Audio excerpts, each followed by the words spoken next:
Taking questions here in the room as well as on Twitter. So if you have a question on social media, please send in yours using hashtag AskNASA, and we'll be on the lookout for them. But first, I want to toss it over to Steve Bowen for some opening remarks.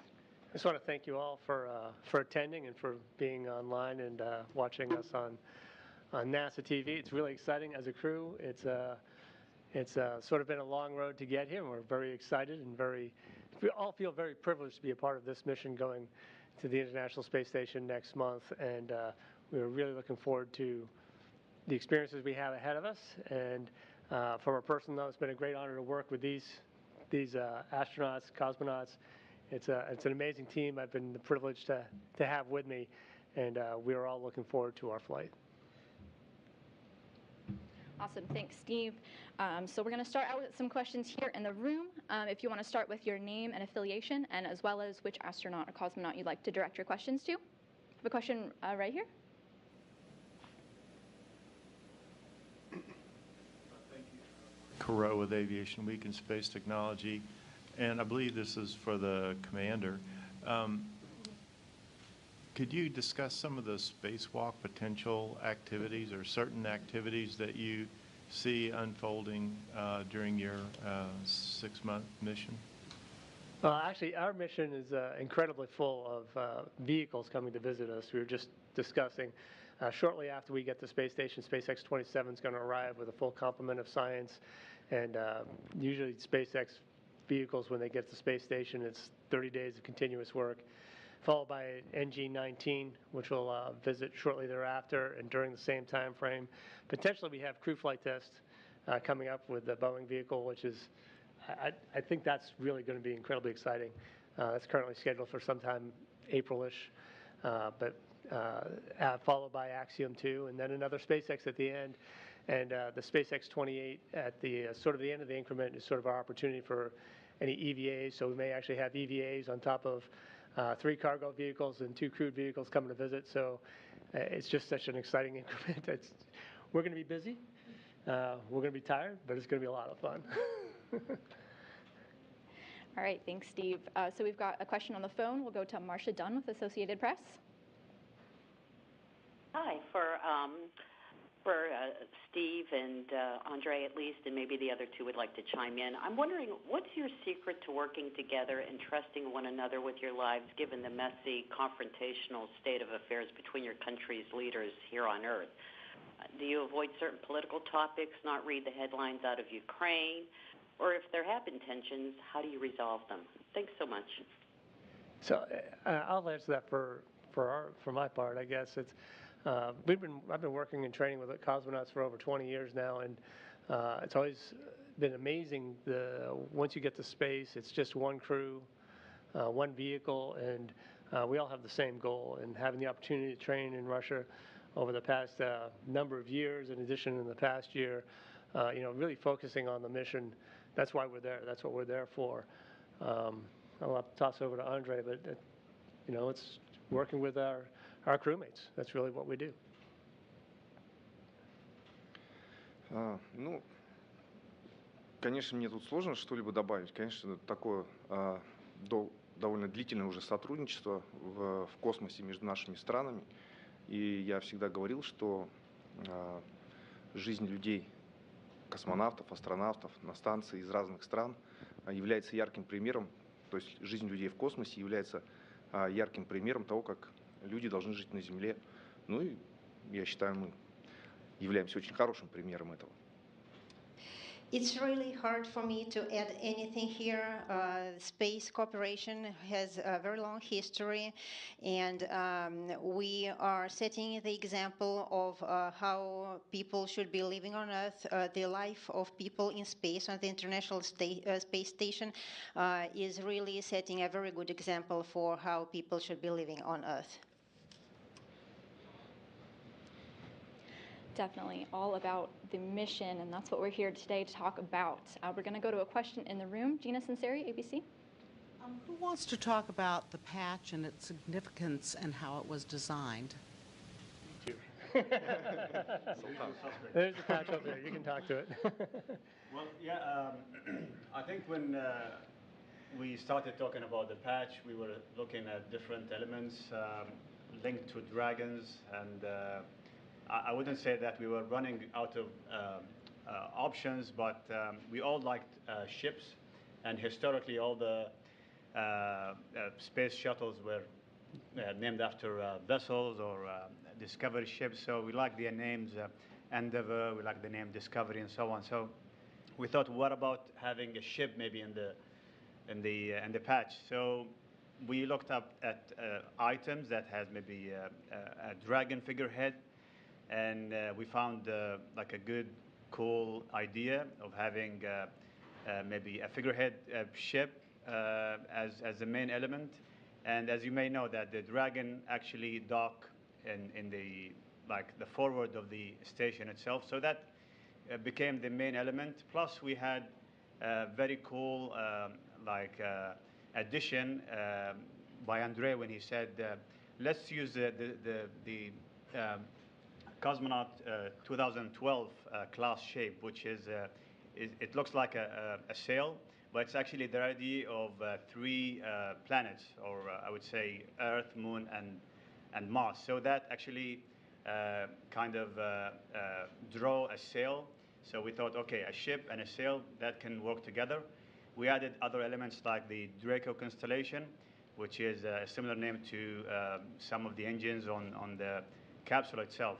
And as you may see, actually, our names are written in the original language. So I think it came as a cool patch after all. And one final element is the actual space station.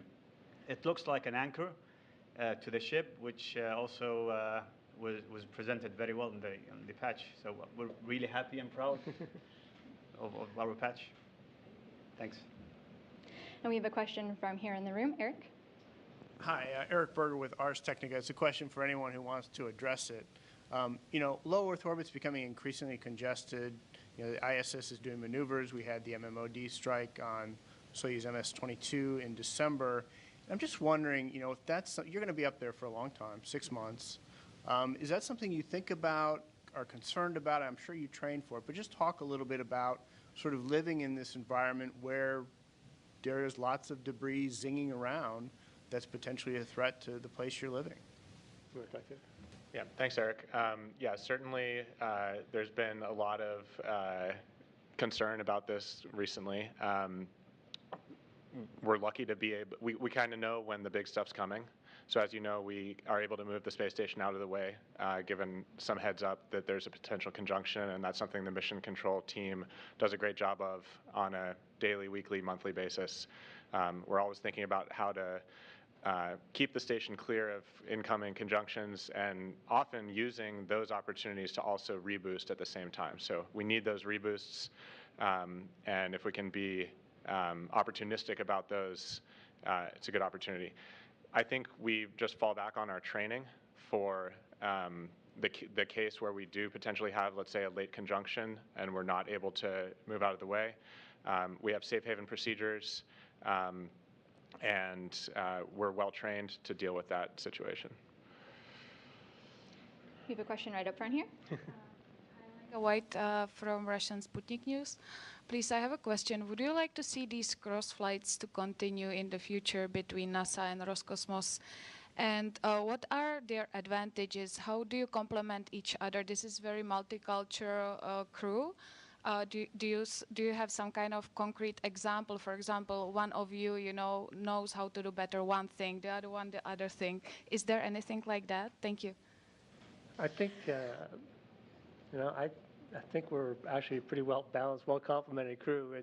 Everybody seems to be able to fill in the gaps wherever we have them. It's just an incredibly talented group of people I have the opportunity to train with. And I think the advantage to having a multicultural crew is fairly obvious. And as far as having a Russian cosmonaut on board, that really balances out so that each of the countries will always have some presence on the International Space Station. And and y'all have any concrete examples of where somebody's skills helped beyond? Well, actually, I think we all complement each other, be it the background that we trained from or the language. Actually, even when we run emergency procedures, we have people dealing with the procedure, somebody actually physically doing something. Andre might take the comm and talk to MCC Moscow. So it's all like a group activity to complement each other and achieve the goal. And in our case, in case of an emergency, it's the safety of the crew. So I think we play a good team together overall. Absolutely. Thanks. Would you like to see the cross flights? Oh, absolutely. Yeah, I think that's I think it's an advantage to all of us. And I think we might not have had a microphone on Lenka. She repeated her question if they would like to see cross flights again in the future. Yeah. So we're going to take one on the phone. Robert Perlman with FlexSpace. Hi, a question for Steve or for any member of the crew, and a follow-up to Gina's question about the patch. Did you as a crew also design the Expedition 69 patch? And if so, we heard on the last panel that it hasn't been decided yet if you're going to be a continuation of Expedition 68 or a new Expedition 69. If it turns out to be the first, are you okay with another crew taking on that design that you may have designed? Do you want to handle it? You could Sure, I this can way. take that. Yeah. It's actually a somewhat funny set of circumstances. So my classmate and colleague Laurel O'Hara, who was scheduled to fly on the Soyuz launching this spring, did most of the work of designing the absolutely beautiful Expedition 69 patch. Yeah. And it's got some really cool elements. It's based actually on a stained glass mural at the Profi in Russia as one of the elements. And so we are, as far as we know, with the arrival of the upcoming Soyuz, we will be transitioning to Expedition 69. That's the latest I've heard, but certainly things could change. But assuming that to be the case, we would adopt that patch. We can't take credit for it because I think Laurel did all the work, and she won't even. She will likely fly next fall, as it turns out. Yeah. But it's just a beautiful patch, and she did ask her opinion, and so yeah, we absolutely love it. Yeah. So it's an honor to get to be part of Expedition 69. Thank you for your question, Robert. We're going to go to Sarwat Nazir with the National on the phone. Hello, hi. My question is for Sultan. If you could talk about what's going to be on the menu for you on the space station. Are you going to have some traditional Emirati cuisines like Hazal Mansouri did back in 2019? And my second question is, could you talk a little bit more about the science that you'll be doing on the ISS? Mr. Salim previously mentioned that there would be about 15 experiments from your university. If you could just talk about some of those. Thank you. Thank you, Sarwat. Honestly, it's going to be a busy schedule, and coming to the second question, it's going to be a busy schedule in terms of science and doing all of sort of cool stuff. So we are subjects ourselves. We have a lot of sensors on us when we do experiments. They log our sleep, they log our vascular activities, breathing, and so on. So that is one part of the medical experiments, I would say. We have a range of other experiments like material science and bioscience. So as Steve mentioned, the overall 6 months is going to be really busy, yet we will have to stick with very solid science that will come back and share with humanity. And in terms of food, I think I'll leave it to the other press conference that hopefully will be done in Dubai soon. But I think it's going to be reflected towards food that is coming from the UAE. And you'll share. We will share, definitely, yeah. Yeah. We'll do that. We'll make sure we do that. Okay, thank you for your question. That was great. We're going to go on the phone again to David Denault with About Space Today. This is for cosmonaut Andre. You probably have trained in a Soyuz capsule. Now you're going to fly in a Dragon capsule. How do you describe the compartment at a Soyuz and the luxury, so to speak, of the Dragon?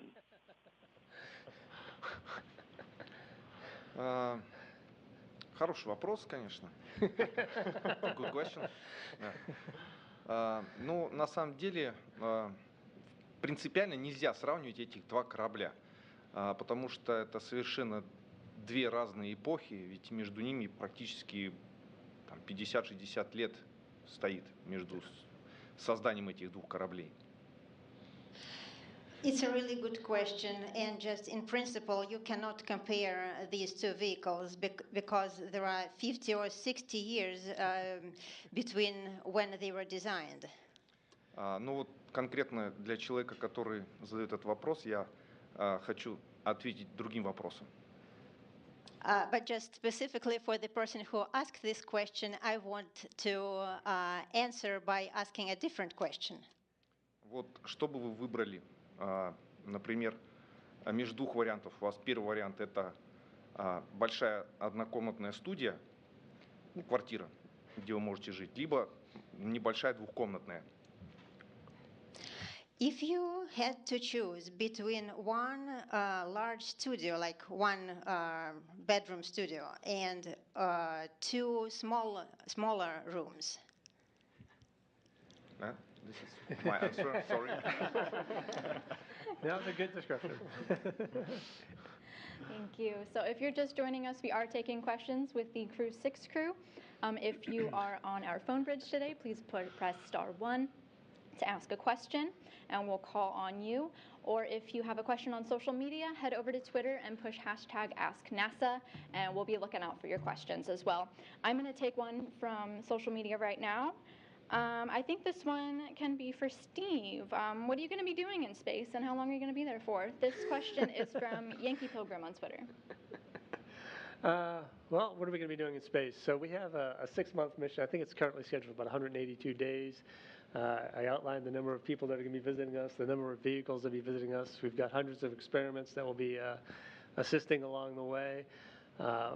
For me, this is the first time I have the opportunity to spend more than a couple weeks on Space Station, so I'm really looking forward to the opportunity to live on board Space Station. I've been kind of joking, it's like as a contractor, when you build a house, it's really cool. You get to see how things come together, but most of the time you never get to live there. Well, I get to go live in the house I helped build, and that's going to be really exciting for me. I really look forward to that opportunity, spending the time with this crew. I mean, this is going to be great. So, what do you want? I mean, I like to think of it kind of as follows. As Steve said, we're going to be living in space for 6 months. So I think back to 6 months ago and think, okay, that's a long time. So we certainly have to take care of ourselves. That means sleeping, eating, exercising quite a bit.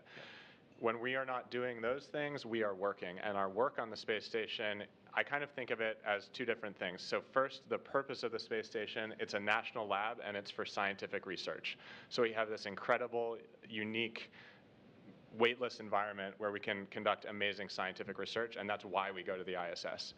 And then, so that's maybe half of the time we spend is on that scientific research, and then the other half is on keeping that beautiful space station flying. So that means doing maintenance, repairs, potentially going outside and doing spacewalks to upgrade things, but just keeping the space station healthy.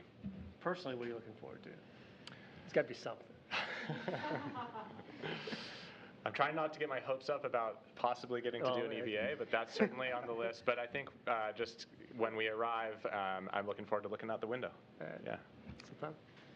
Well, I totally share the same ideas and looking forward to work as a team.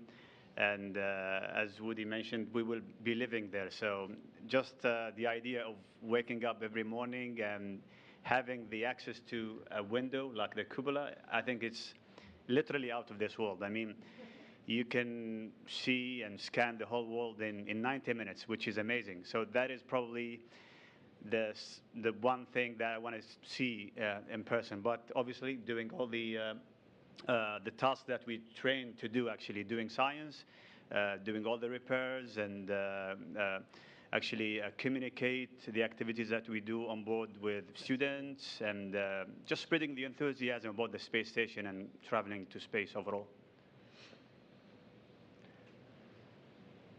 Let's do it. Yeah, let's.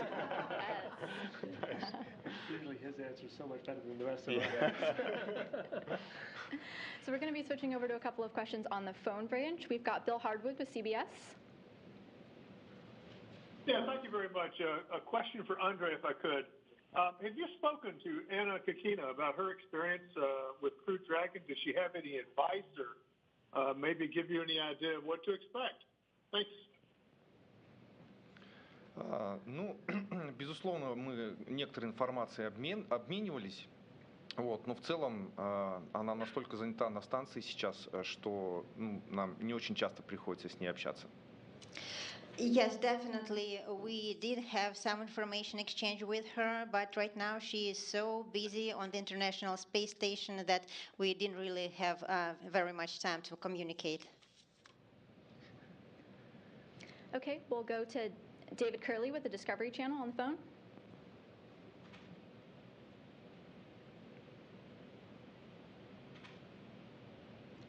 David, are you with us? Questions for Steve. Thank you. I'm here. Sorry about that. Steve, a couple of questions. Two big events happening, well, more than two big events, but two that I'd like to ask you about. Starliner's potential arrival, how important is that for the program to have that second vehicle that it could become operational and certified? And secondly, Axiom 1, there were some issues that management talked about working on. How comfortable are you with the changes and having visitors join you on station? Thank you. So the opportunity for Starliner to visit, I mean, it's an incredible opportunity. When you think about the fact that we'll have two companies able to provide the opportunity to reach low Earth orbit, it's just amazing. So we're really looking forward to that. That'll be an incredibly, sort of, I hate to use the word game changer, but it'll change the way we look at how we fly to space. Having one company that's been sort of very directly supported and by the government, but having two, that's a different opportunity, and it's a great opportunity looking forward. A few years ago, this was not even a possibility, and it's just amazing. We're going to hopefully get to that point on our flight.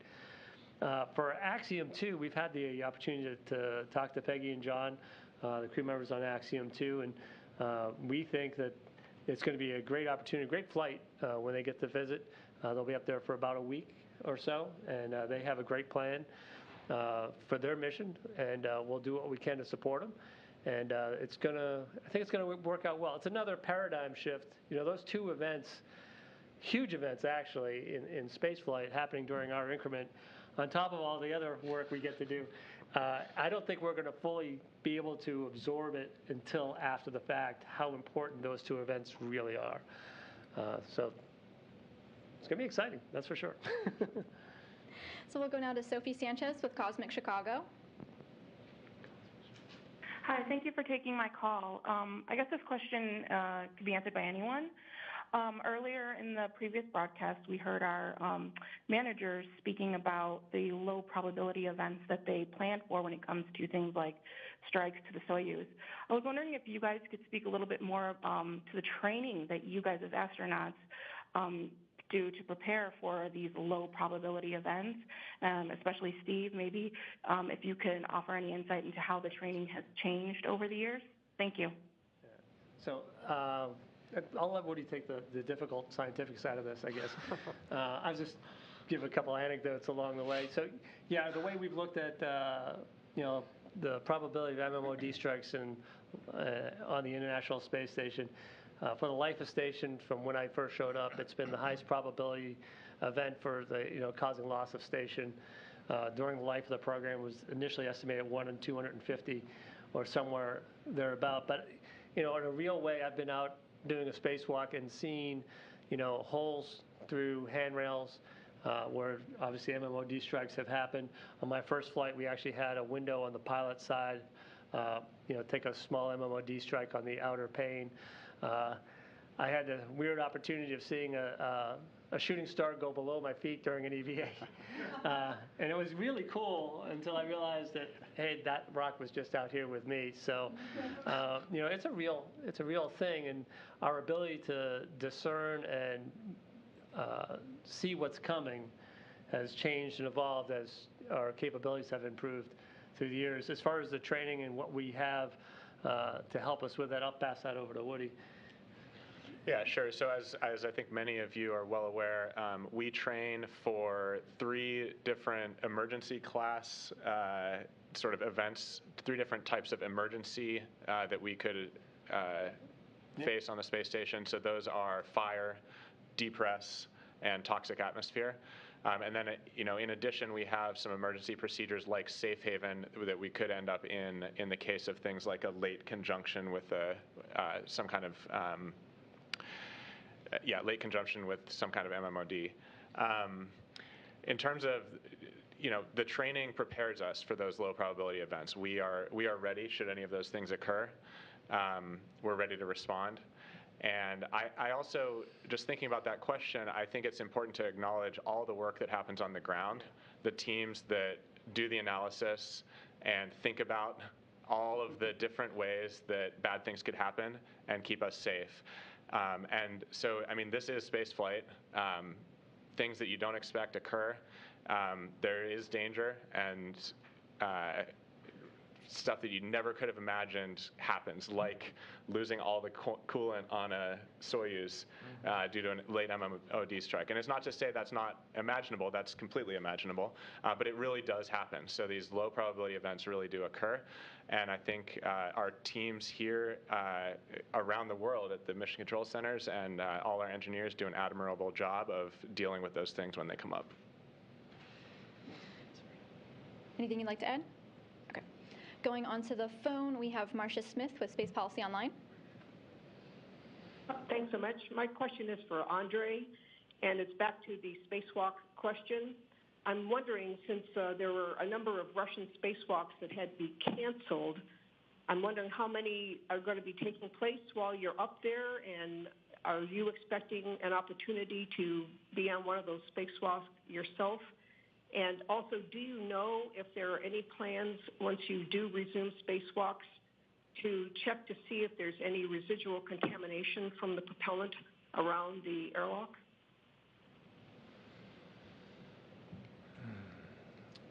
На самом деле, да, действительно это так. Значит, много выходов было отменено, и основная их часть, которая была запланирована в том числе и на экспедицию 69 с Кононенко, с Чубом и Охарой, на этот экипаж МС-23 корабля, они будут перенесены, ближе к апрелю, я так полагаю. That is correct. A number of EVAs has been cancelled, and some of the EVAs, which were initially scheduled for the 69 Soyuz crew, Oleg Kononenko, Nikolai Chub, and Laurel O'Hara, they will be moved to a later date, sometimes in April, I guess, and that's MS-23 crew initially. Конкретно для меня, на мой полет выходов в открытый космос не планировалось. Моя задача главная будет состоять в поддержке или в обеспечении этих выходов при помощи роботизированной руки европейской. For me personally, no EVAs were planned for my flight, but I will be supporting EVAs using the European robotic arm. И второй вопрос, напомните, пожалуйста. And could you please remind me the second question that you asked? So I don't think we have them on the phone bridge anymore. Cool. Okay.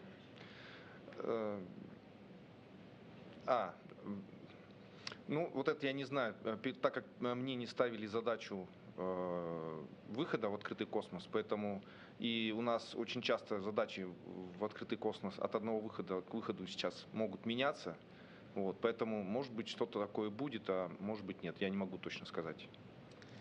It's hard for me to answer this question right now, since no EVAs were originally planned for me, but EVA plans and programs are changed sometimes. So for now, I don't know if anything is planned like that, but this might change.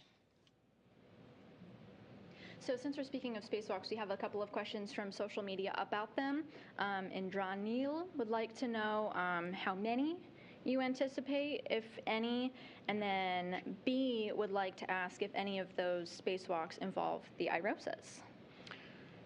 The answer to the second question is yes. So during the later part of our mission, as Steve mentioned, we're expecting the SpaceX 28 cargo vehicle to come up and visit us starting around June. And in the trunk of that vehicle, there will be 2 IROSAs, our ISS rollout solar arrays. And so as many of you know, we're undergoing a kind of long-term effort right now to upgrade the solar arrays on space station, and we're maybe midway through that process. And so actually the crew on board right now has been working on the mod kits for the 1 alpha power channel. The mod kit for the 1 Bravo power channel is already in place, and so those mod kits allow us hopefully to go out the door and install those new IROSA solar arrays. I think we were planning 2 right now with maybe a 3rd as a contingency, but I'm hearing it might become 3 because it is quite a bit of work, and we also have some additional work to do beyond the solar arrays. So Thanks, Woody. We're going to go back to the phone bridge with Marvin Marshall with the Nighttime News Space Report. Hi, my name is Marvin Marshall from the Nighttime News Space Report on twitch.tv. It's a pleasure to be able to talk to all 4 of you. So excited to see you all go up to the station here very soon. Now I've got a question, for all 4 of you guys, if that's okay. What personal or fun items are you excited to bring up with you when you get up there, and when you look out the window? What is that first thing that you're going to be looking for when you get up there? And again, thank you guys again for taking our question. You have an awesome flight aboard Dragon and Falcon, and we'll hopefully talk to you guys in low Earth orbit soon. All right, I guess I'll start. I think I'm going to be most excited watching you guys look out the window for the first time. First time you get to float, it's just going to be so much fun. I'm just hoping my body retains the memory from 12 years ago so I can enjoy it properly. But as far as personal items I'm bringing up to enjoy and play with on orbit, I really can't think of anything specific that I'm bringing, but there's just so much to do up there when you have a spare opportunity, looking out the window, just floating. Floating never gets old. It's a good way to break up your day. So I guess I'll pass it on to you guys. Yeah, I'm deeply looking forward to that first look out the cupola. Who knows where we'll be in terms of our orbital past, but whatever it is, I'm excited to see it for the first time. And then in terms of personal items, mine's simple. Unfortunately, over the summer, I lost my father, and so I'm just bringing a photo of him that means a lot to me. And I wish he could come along with me, but at least I will be bringing him along with me. So. Well, we all get the chance to take a lot of items. I have a lot of items that I'm going to take, but specifically, I'm taking a jiu-jitsu kimono. I'm still looking for a victim to train with. I won't call the name. Yeah, not victim, partner maybe. And yeah, that's one cool item I'm looking for. I'm also taking some small Tintin rockets from the old adventure of Tintin. And looking down to Earth, I have a plan to probably see it with a camera. So I want to share that first moment with everyone. Hopefully it will work. So I'll try to prevent myself to go there alone before taking a camera with me and share the moment with everyone. That's good. Конечно же, безусловно, мне хочется скорее уже приступить к этому делу, попасть на станцию и увидеть нашу планету с высоты 400 километров. I'm really looking forward to this moment when I finally arrive to the International Space Station and I can look down on Earth from the altitude of 400 kilometers. А из личных вещей я тоже взял очень много разных небольших вещей. Это фотографии близких, родных, это различные детские рисунки, какие-то другие подарочные вещи, различные значки, медали, которые я потом смогу после полета раздарить своим друзьям, близким, знакомым. And in terms of personal items, I took a lot of small items like photos of my relatives, kids' drawings, different small souvenirs, medals, pins that I would be able to share and to give to my friends and family. So going back to the phone bridge, we have Manuel Mazzanti with Exploration Espacial. Thank you. How are you? Maybe a question for Commander Bowen or the rest of the crew as well. Given what happened with Soyuz and all the logistics going on to see how to resolve a potential emergency, I wonder if having extra Crew Dragon seats and suits on board the station was ever considered. I know they're custom made for each astronaut, but maybe having average sizes of seats and suits can be implemented. Was ever discussed? Well, since this event happened in December, we've been pretty much totally involved in training and haven't had an opportunity to be a part of the discussions as to what things that they've considered. I'm sure they have considered all those options. The SpaceX suits, as we all know, they're very, very personalized. They really do fit you very precisely. So, I'm sure that was a consideration when they were looking at how to make this work for any of these contingencies going forward. I do think that this is a great example. I've seen it real time when things go wrong on board station, whether it be losing a tool bag, having the camera on the space shuttle's arm get twisted around. NASA and the space agencies now, really across the board, coming together and getting to a solution. Now with our commercial partners as well, it's really amazing to see how innovative people can be in extremely difficult engineering positions. These vehicles are all designed and built, and they're already up there. Now you have to find a solution to solve this problem with what you've been given. You can't necessarily provide anything new, and those challenges, those engineering challenges, are absolutely amazing to watch people solve, and it's been incredibly exciting. This time, I think we've got to a good solution so far, but looking back at the history, it's just one of the really exciting reasons to be here. It's just amazing to watch people solve problems. So. Thank you, Steve. I just wanted to do a quick check. Do we have any questions in the room? Linka, go ahead. Thank you, Sputnik News again. Just what is the biggest challenge for each of you? It's very unique opportunity. So any of you, do you have some challenges you're afraid of, or are you just not, Thank you. I always say that, once you get on the launch pad and you get yourself strapped in, my biggest concern, my biggest fear is, am I actually capable of performing the mission they've asked me to perform? And that goes doubly this time because I've never been in the space station for 6 months, and that challenge is really the biggest thing I'm looking forward to, and seeing how I perform, seeing how I come through that. That I think is my biggest concern and my challenge, because I know these guys can handle anything. So that's my personal challenge. Yeah, I think as a first-time flyer, there's a certain component of uncertainty that's hard to remove. The training's been incredible, and so I feel prepared, but I also know that I'm flying into something completely unknown, and I think that just by definition brings interesting challenges. Yeah, I think reaching this level is definitely a moment when you feel confident. Well, thanks to the training and the proper knowledge gain that we get, I think we're ready. I won't call it fear, but I would call it respect. I heard this word from a fellow astronaut. He said we need to respect the machine that we're handling. So we have a lot of respect for the rocket, for the capsule, station overall. And in case of an emergency, I think we are really equipped with the proper response. We have procedures we can run. We have memorized responses that we can conduct. So in that regard, I won't call it fear. We're ready for it.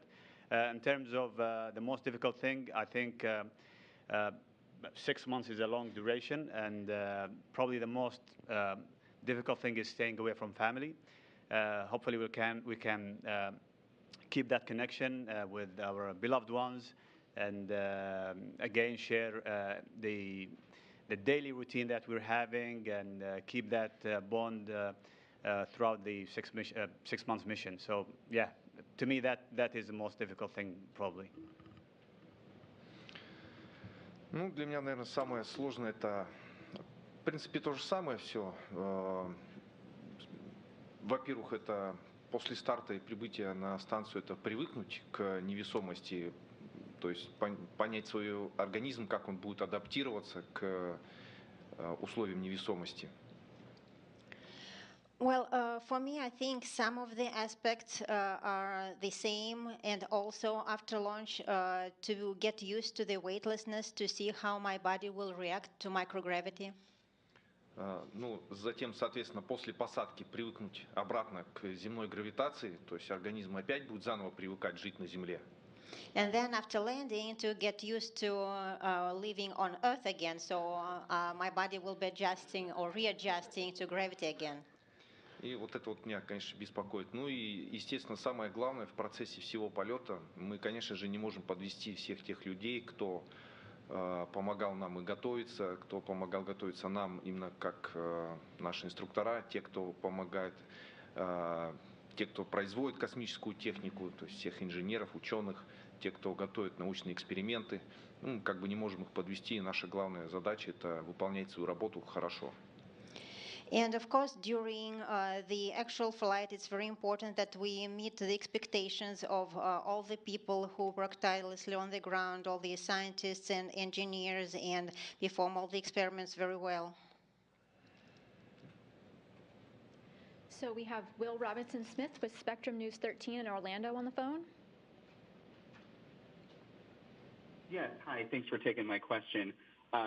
Apologies if this has already been asked, joining the call late, but to each of the crew members, is there a particular memento or trinket that reminds you of home on Earth that you're bringing up with you? And if you could speak to why you wanted to bring that memento up with you. And if that's already been asked, if you could speak to maybe some of the science that you're looking forward to operating on station. Thanks.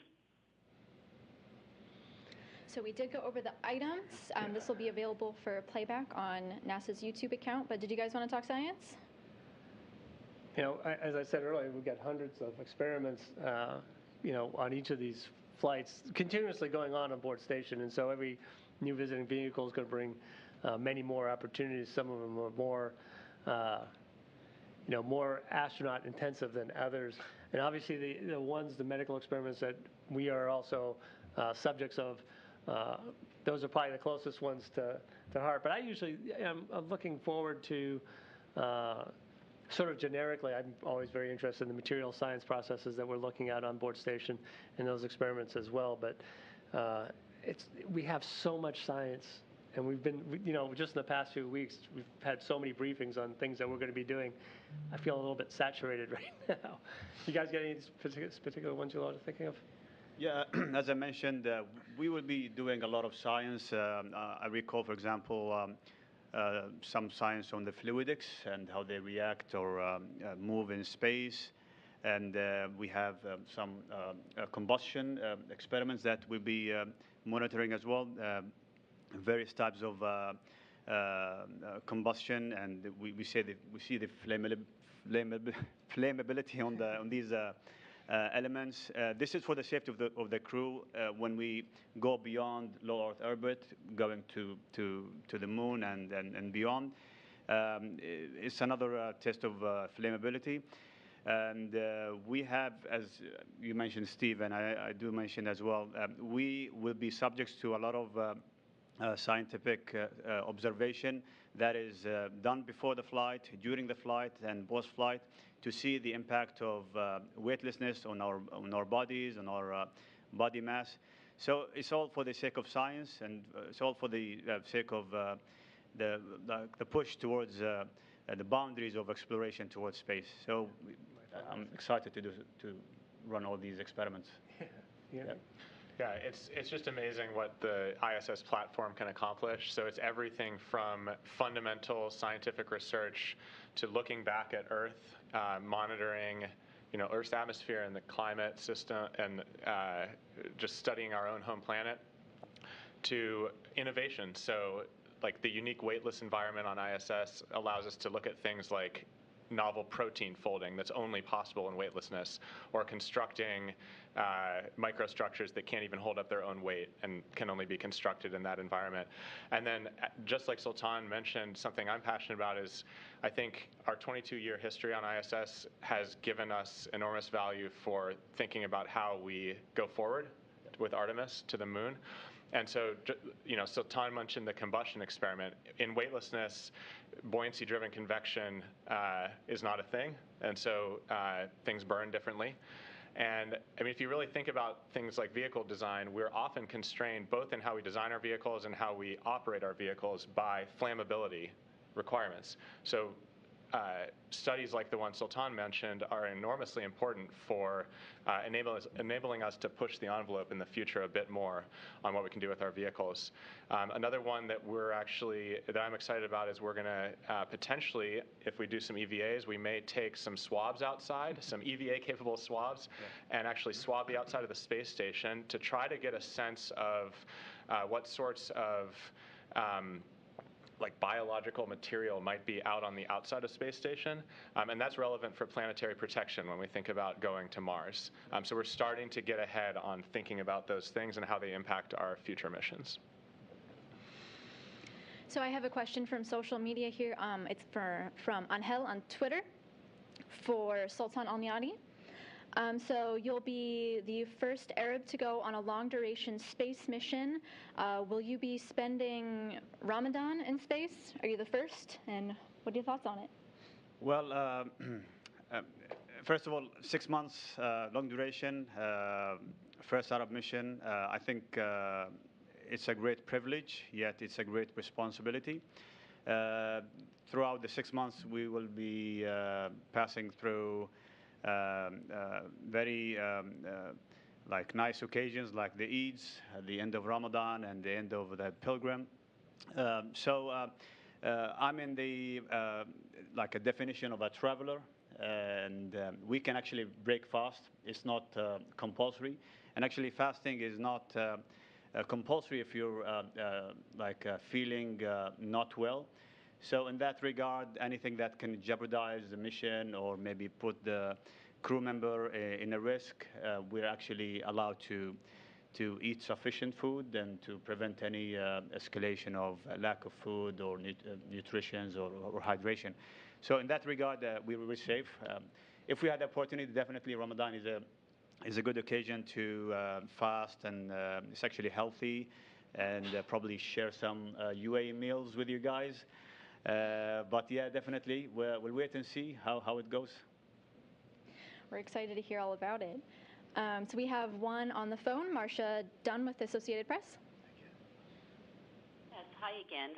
For Steve, I'm wondering, because of the Soyuz leak issue, you're going to be working alongside 3 guys for much longer than you anticipated. And are there any complications with this switch in your crewmates? Any workarounds needed? And are you taking up anything for Frank and his 2 Soyuz partners, like extra clothes or special foods that cater to them, since they're going to be up there a lot longer than they anticipated? Thanks. They have already anticipated, what they'll need for the extended duration of their mission. They'll be taking care of that. We're just that cargo they'll handle separately. They haven't necessarily briefed us as to what they're going to do. As far as operating with this crew, we were scheduled to operate with this crew for over a month already, and this just extends it. It's changed our expectations for who our colleagues are going to be on orbit for the duration of our mission, but it's going to be a lot of fun. There will be a great crew to work with as well. As I said, we anticipated working with them before, so no real changes that I anticipate going forward. I think we'll just continue to work on the mission. They just have an opportunity to spend an extra 6 months on board. So we have time for about one more question. Is there any in the room? Yes, in the back. Please wait for a microphone to come to you.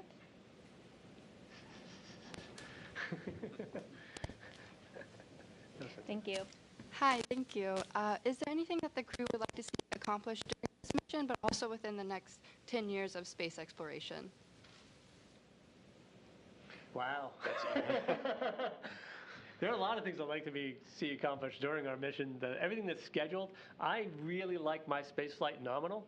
So I would really like the schedule to go as published, and that would be incredibly exciting because the opportunity to have both CFT, Axiom 2, and the 3 visiting cargo vehicles would be absolutely amazing. So I think that would be fantastic.